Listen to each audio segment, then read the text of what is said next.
Isuon sayon lang gayud nga ilhon ug makita gayud nimo nga ang tao nagkinabuhi sa Kristohanon nga kinabuhi.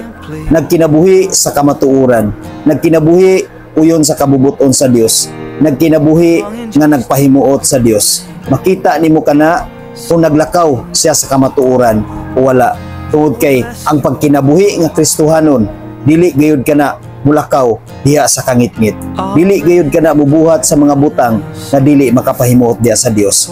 Nag-ingon sa Juan 3 versikulo 21, apan ang nagbuhat sumala sa kamatuoran, muduol sa kahayag, aron makita nga nagmatinumanon siya sa Dios. Mao kana ang ilhanan igsuon nga kanang tawhana nagkinabuhi sa kamatuoran, nagkinabuhi nga nagpahimuot sa Dios, nagkinabuhi nga Kristohanon nini nga kalibutan.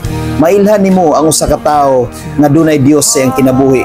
Tungod kay ang tawo nga dunay Dios ug nagsunod sa kabubuton sa Dios, nagkinabuhi diha sa kamatuoran, nagkinabuhi sa mga butang nga dili sukwahi sa Dios, muduol gayud siya diha sa kahayag.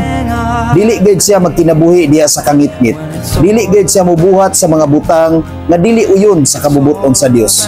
Ang tao nga Kristohanon makita gayud nga dunay Dios sa iyang kaugalingon.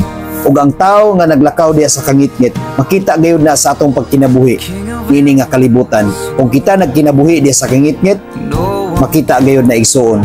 Tungod kay ang tao nga nagkinabuhi diha sa kangitngit, muadto na sa mga butang, muadto na sa mga kalingawan nga wala nakapahimuot sa Dios.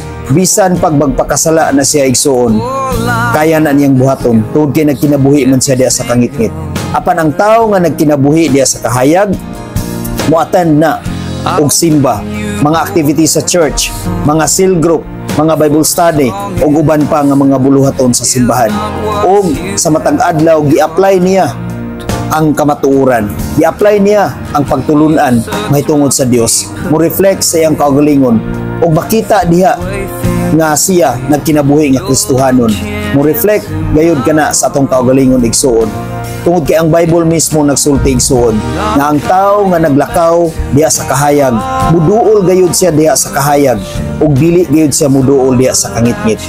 Buot pasabot nga ang tao nga muduol diha sa mga daotang buhat, sa mga kangitngit nga mga binuhatan, dili kana siya iya sa Dios. Ug ang tao nga wala nagkinabuhi diha sa Dios, dili gayud siya muduol diha sa kahayag. Ug iya gyud pasulabihon ang mga butang nga asa siya malingaw, na bisan dili siya makapahimuot sa Dios, tungod kay wala man siya nagkinabuhi diha sa kahayag.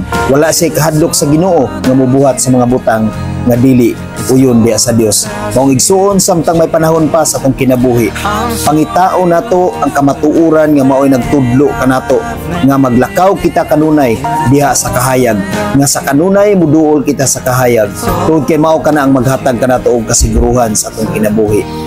Atong ipakita sa Dios nga kita matinud-anon kaniya, pinaagi sa atong pagbuhat sa mga butang nga uyon diha sa iyang kabubuton, ug magmatinumanon kita sa Dios sa matag adlaw sa atong kinabuhi, ug dili gyud kita mubuhat sa mga butang nga sukwahi diha kaniya. Amen. God bless sa tanan.